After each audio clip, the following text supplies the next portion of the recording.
আনন্দে মন একবার হরি বলো।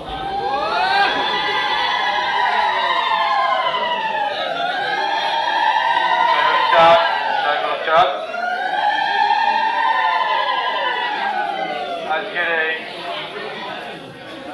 শুভগ্রামে লীলামৃত স্কুলের শুভ সূচনা লগ্নে এখানে সকলেই পরীক্ষা স্কুল শুরু হওয়ার আগেই আমরা সকলেই কিন্তু স্কুলের পরীক্ষা দেওয়া শুরু হয়ে গেছে। আমরা এসেছি বৃষ্টির মধ্যে, এসে বিদ্যুৎ যাচ্ছে আসতেছে, গরমের মধ্যে কিন্তু বসে আছি। এটা ঠাকুর একটা ধৈর্যের পরীক্ষা দিচ্ছে। আর আমি এই জন্যই বললাম যে আমরা সকলেই এখানে একজন পরীক্ষার্থী। যাই হোক,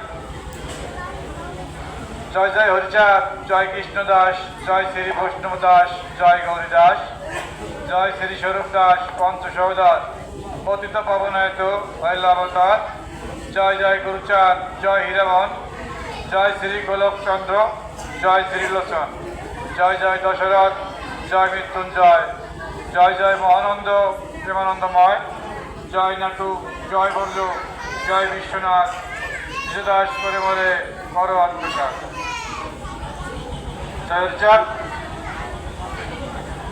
সকলে অনেক সময় বসে আছেন আপনারা এখানে, আপনাদের থাকতেও কষ্ট হচ্ছে গরমে। তো আমরা ঠাকুরের লীলামৃতের কথা সকল ভক্তের কানে পৌঁছে দেওয়ার জন্য শ্রী শ্রী লীলামৃত স্কুলের আমাদের উদ্যোগ কনিয়া। আর যখনই এটা সফল হবে তখনই আমরা ঠাকুরের ভক্তবিন্দু ছোট ছোট বাচ্চাদের কানে ঠাকুরের হরিচাঁদের কথা পৌঁছে দেব। আর তখনই এটা তাদের মুখ থেকে দেশে বিদেশে সকল স্তরে সকলখানে ছড়িয়ে যাবে। এটাই আমাদের মূল উদ্দেশ্য। তো লীলামৃত স্কুলের ছাত্র ছাত্রী শুধু ছোট ছোট বাচ্চারা তা কিন্তু না, যে কথা আমার পূর্বের বক্তা শ্রদ্ধেয় শ্রী দুলাল কৃষ্ণ রায়, উনি যুগ্ম সচিব ছিলেন গণপ্রজাতন্ত্র বাংলাদেশ সরকার স্বাস্থ্য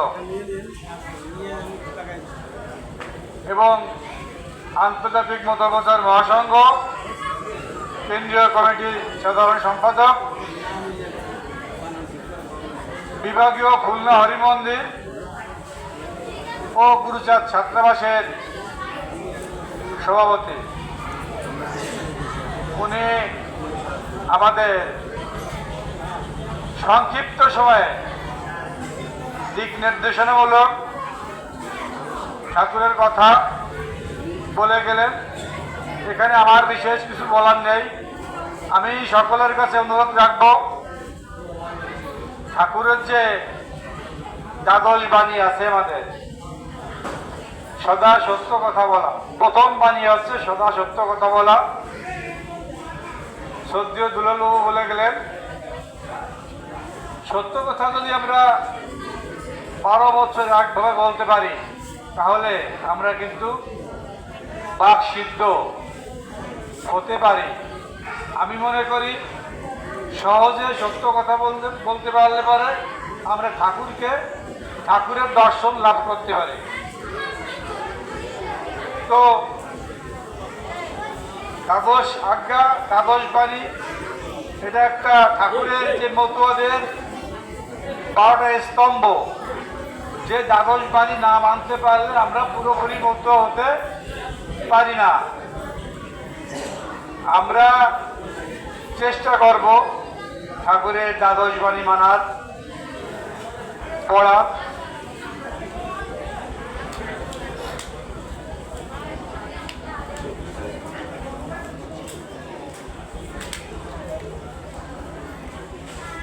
এখানে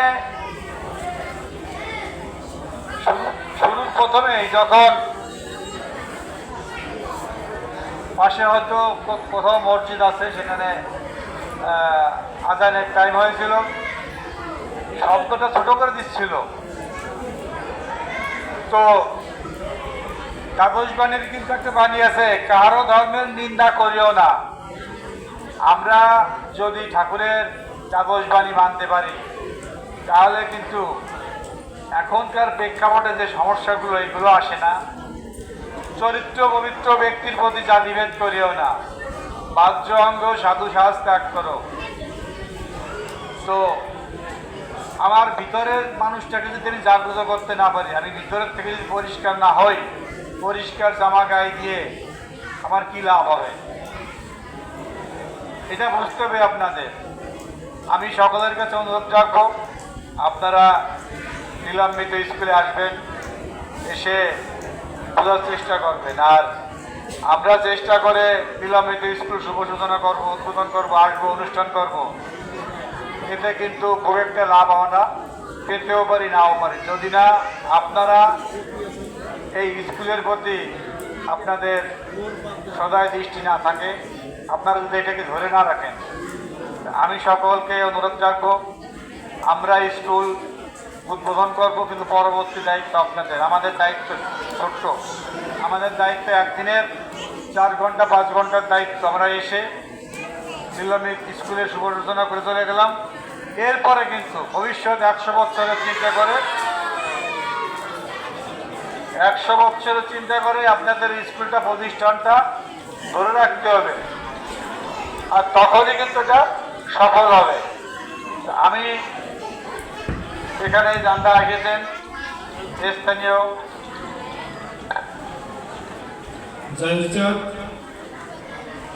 আমি জয়ের